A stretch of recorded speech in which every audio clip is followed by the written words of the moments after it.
Hello everyone, Yash Sharma here and very good afternoon to all of you. Market अब बंद होने वाला है, लगभग 15 मिनट के आसपास मार्केट में बचे हुए हैं। मार्केट अब बिल्कुल क्लोजिंग के नियर है। अब अभी तक जो हो रहा था और उसमें आज में फर्क क्या है, क्यों मैं ऐसा कहता हूँ कि कल एक गैप डाउन हमें दिख सकता है या गैप डाउन नहीं दिखता तो फ्लैट टू नेगेटिव जाने के चांसेस रहेंगे। ऐसा क्यों मुझे लगता है, क्या उसके पीछे के साइकोलॉजिकल रीजंस हैं। और शुरुआत करेंगे हम फिन निफ्टी से, क्योंकि कल ही इसकी एक्सपायरी है। वीडियो एजुकेशनल पर्पज पे है, मेरी तरफ से बाय सेल का आपको छोटा सा भी कोई रिकमेंडेशन नहीं है। तो मेरे कहने से बाय सेल करना मत, इसके प्रॉफिट एंड लॉस के जिम्मेदार आप खुद रहेंगे, मैं या मेरा चैनल नहीं रहेगा। शुरू करते हैं वीडियो को। काफी तगड़ा प्रॉफिट आज बना है। हमने सुबह भी अपसाइड के कॉल्स लिए थे, 3 से 4 ट्रेड बने सुपर, मतलब कुछ ट्रेड तो डबल हुई है, 2x हुई है, 60 से लिए 120 पे बिकी, बहुत तगड़ा प्रॉफिट छपा है। फिन निफ्टी में आज जो अलग चीज हो रही है वो ये हो रही है कि पिछले कई दिन से, सिंस हियर 1 2 3 4 5 पांचों दिन से हमने खड़ी तेजी करी। ठीक, हम 5 दिन को अगर परसेंटेज टर्म्स में देखें तो लगभग फिन निफ्टी 5% की तेजी कर गया ऑलमोस्ट। आज एक अलग चीज ये हुई है कि हमेशा मार्केट नीचे से इस तरह की वीक बनी हुई जाती थी, मतलब बायर्स दिखते थे, इसमें बायर्स हैं, इसमें बायर्स हैं, इसमें भी बायर्स हैं, लेकिन आज जो हो रहा है इसमें सेलर्स दिख रहे हैं। ये प्रॉफिट बुकिंग टाइप कैंडल है। अब अगर आप इसे मानो या ना मानो, टॉप पे इस तरह की पिन बार कैंडल बनना, मतलब प्रीवियस टाइम में भी मैं ले आके दिखाऊं तो वो सेलिंग की ही अपॉर्चुनिटी को दर्शाते हैं। इस तरह से कैंडल कोई बनती है, ठीक है, फिर इस तरह की कोई कैंडल बनती है, ठीक है, जिसमें भी वीक रहती है वो कहीं ना कहीं वीकनेस और स्ट्रेंथ लूजिंग को दर्शाता है। ठीक है, अब मैं ये नहीं कह रहा हूँ गारंटी होगी कि भैया 10,000% की गारंटी कल आप नीचे खोलोगे, ऐसा कुछ भी नहीं है। लेकिन एक अजम्पशन लगा रहे हैं कि यहाँ से गैप डाउन की दिख सकता है, क्योंकि आखिरी में मार्केट ने कुछ नहीं किया, एक साइडवेज टू नेगेटिव जाने की कोशिश करी है। तो जब लूज करता है मार्केट स्ट्रेंथ तो हमें ये समझ आता है। हाँ, ऐसा नहीं है कि गैप अप नहीं हो सकता, ऐसा नहीं है कि और ऊपर नहीं जा सकता, ऐसा कुछ नहीं है। जा सकता है, फट सकता है, और जो उसको भाड़ में जाना वो सब जगह जा सकता है। लेकिन स्टिल एक चांसेस हम यहाँ पे लेंगे कि हमें एक बार एक गैप डाउन देखने को मिले, विच इज अराउंड 20,070 के आसपास। मतलब फिन निफ्टी यहाँ पे एक गैप डाउन ओपनिंग ले सकता है 100 पॉइंट से ज्यादा का। ठीक है, मुझे ऐसा लगता है। ठीक है, अब लगता है और मार्केट इसको करता है फुलफिल तो बहुत ही बढ़िया बात है। हम यहाँ से एक रिट्रेसमेंट भी समझ लेंगे मार्केट का, कि जो मार्केट ने रनअप लिया इसका एक रिट्रेसमेंट हो गया। अब इसके बाद ये प्राइस एक्शन बना के इस तरह से रोते गाते या हंसते खेलते जाना चाहे जा सकता है, क्योंकि इतनी सीधी तेजी हो मार्केट में और बिना रिट्रेसमेंट के हो तो वो लाजमी नहीं है। एक थोड़ा सा रिट्रेसमेंट इस लेवल का आ जाए, फिर ब्रेकआउट रिट्रेस्ट होकर चले जाए, बहुत ही बढ़िया रहेगा और तेजी कंटिन्यू करेंगे। लेकिन एक गैप डाउन में यहाँ मार्केट में देखता हूँ, एक छोटी सी प्रॉफिट बुकिंग मार्केट में मैं देखता हूँ। अब देखते हैं कि कल क्या हो सकता है। सबसे पहली बात कि जैसा मैंने कहा कि मैं एक गैप डाउन देख सकता हूँ, तो हम ये गैप तक कल मार्केट को आता हुआ देखने वाले हैं, चांसेस जिसके ज्यादा रहेंगे। ठीक है, अगर किसी कारण से मान लो कि भैया फ्लैट ओपनिंग होती है तो इन लोस के नीचे आप शॉर्ट मारो मार्केट को, आपका एसएल जो रहेगा वो ये रहेगा। ठीक है, 20,300 का, और आप शॉर्ट जा सकते हैं 20,225 के नीचे, जिसमें आपके फर्स्ट टारगेट जो रहेंगे वो लगभग रहेंगे 20,100 के। ठीक है, इस गैप से थोड़ा सा पहले के। फिर इसके नीचे निकलते हैं तो 20,070 के आपके टारगेट फिन निफ्टी में रहेंगे कल। एक गैप डाउन के साथ जाए तो उसके साथ, फ्लैट टू नेगेटिव जाए तो उसके साथ।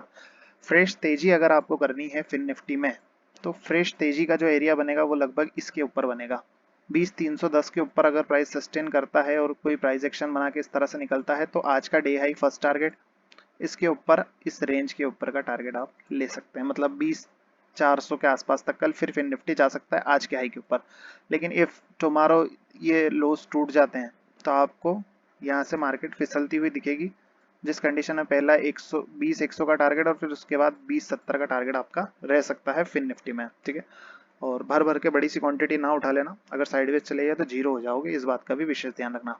बैंक निफ्टी की बात करें तो बैंक निफ्टी में क्या हुआ, बैंक निफ्टी में भी आज हमें सेम एक केस देखने को मिल रहा है, जिसमें हमें सेलिंग यहाँ से देखने को सीधी सीधी मिल रही है। ठीक है, अगर इस कैंडल को मैं पूरा वो करूँ, मेजर करूँ, तो इस कैंडल को अगर मैं देखूं तो इसका लगभग 50% के आसपास सेलिंग बन चुका है टॉप से।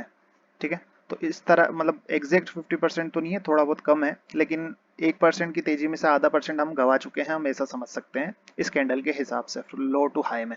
ठीक है, तो हमें ये दिख रहा है कि ऊपर से सेलर भी एक्टिव है, कहीं ना कहीं प्रॉफिट बुकिंग करना चाहते हैं, जो भी हैं वो एक्टिव हैं। ठीक है, तो हमें अगर बैंक निफ्टी में शॉर्ट पोजीशन क्रिएट करनी है तो वो ये लो के नीचे बनेगी।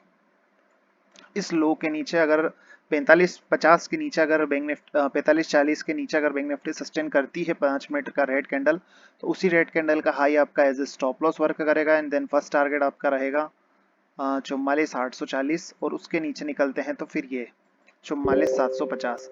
ये सभी लोस के आसपास आपको बैंक निफ्टी आती हुई कल दिख सकती है। इससे ज़्यादा गिरावट की अभी फिलहाल मैं बात नहीं कर रहा हूँ।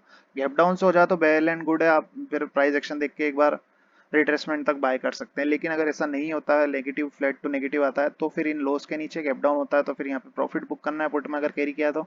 फ्रेश बाइंग का एरिया जो मैं बताऊं अगर आपको बैंक निफ्टी में, तो वो बनेगा अब इनके ऊपर 45,330 के ऊपर। अगर गैप फ्लैट टू पॉजिटिव जाती है मार्केट तो 45,320-30 के ऊपर ही आप कोशिश करें, जिसमें आपका टारगेट रहेगा लगभग 45,500 के आसपास।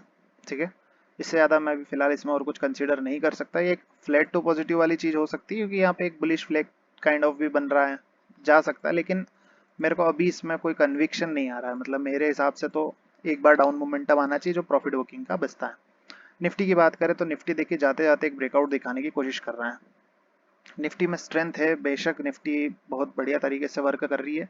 निफ्टी चाहे तो अगेन एक गैप अप खुला सकती है, बट इसमें भी मुझे इतना कोई खास कन्विक्शन अभी नहीं आ रहा है। एक अकेला ही इंडेक्स है जो इतना बहुत तेजी से भग रहा है और 1 2 3 4 5 दिन से लगातार इसमें ग्रीन कैंडल्स हैं। तो इस तरह की सीधी कैंडल्स मतलब मार्केट के लिए डाइजेस्टिव नहीं रहती है। मतलब एक बार ये जो गैप वगैरह रह गई है 19,200 तक निफ्टी में एक रिट्रेसमेंट पेंडिंग है, यहाँ तक निफ्टी आ जाए देन हम फ्रेश बाय का अब सोचेंगे। अगर हमें कल फ्रेश बाय करना रहा तो आज के हाई के ऊपर ही कोई फ्रेश बाय का हम सोच सकते हैं। इसके पहले हम फ्रेश बाय का लिए निफ्टी को भी अब कंसीडर नहीं करने वाले हैं। निफ्टी में अगर मैं शॉर्ट की बात करूँ तो आप इस तरह का एक ट्रेंड लाइन ड्रॉ करें। ठीक, अगर निफ्टी कल आपको इन लेवल्स के नीचे जाता हुआ दिखता, जो आज सबसे बड़े सपोर्ट थे वो थे 19,280 से लेके 19,300 का लेवल। तो 19,280 के नीचे का अगर निफ्टी ड्रिफ्ट करता है तो फिर इजीली आपको डाउन साइड के मोमेंटम मिल सकते हैं, जिसमें निफ्टी आपको 19,200 तक का एक डाउनफॉल मोमेंटम दिखा सकता है और मार्केट नीचे आ सकता है। ये मेरा टोटली व्यू एजुकेशनल के पर्पज पे है, बाय सेल का मेरी तरफ से आपको कोई भी रिकमेंडेशन नहीं रहेगा। यस्ट्रेड नाम से मेरा फ्री टेलीग्राम चैनल है, आपकी मर्जी हो तो इसे आप सब्सक्राइब कर सकते हैं, नहीं हो तो बिल्कुल ना करें, हाथ भी ना लगाएं और दूर हो जाएं थोड़ा इससे, फिर ये आपके काम की चीज़ नहीं है। आपको एक्सपीरियंस है, आप इसे ज्वाइन करें, आपकी समझ को और इंक्रीज हम करने की कोशिश करेंगे। ठीक है, और मेरा व्यू एक प्रॉफिट बुकिंग का है मार्केट को लेके। मैं इतना फिलहाल अब बुलिश नहीं हूँ, मैंने मेरे कॉल्स वगैरह जितने भी थे क्लाइंट्स के पास सब बुक करा दिए हैं, ऑलमोस्ट डन देयर। अब एक शॉर्ट की अपॉर्चुनिटी हम ढूंढ रहे हैं। मैं ऐसा नहीं कहता हूँ कि 1000% हम शॉर्ट में हैं तो हम बिल्कुल सही जाएंगे कल, ऐसा कुछ नहीं है। गैप अप भी ले सकता है लेकिन चांसेस ऑफ डाउन साइड थोड़े अब ज़्यादा हैं क्योंकि 45,200 के नीचे हम क्लोजिंग करने जा रहे हैं कहीं ना कहीं। ठीक है, तो ये सब मेरा ओवरऑल व्यू रहेगा मार्केट को लेके। फिलहाल मैं अब यहाँ से ज़्यादा बुलिश नहीं रहूँगा, आज के डीआई के ऊपर ही अब कुछ नया कॉल में सोचेंगे। धन्यवाद।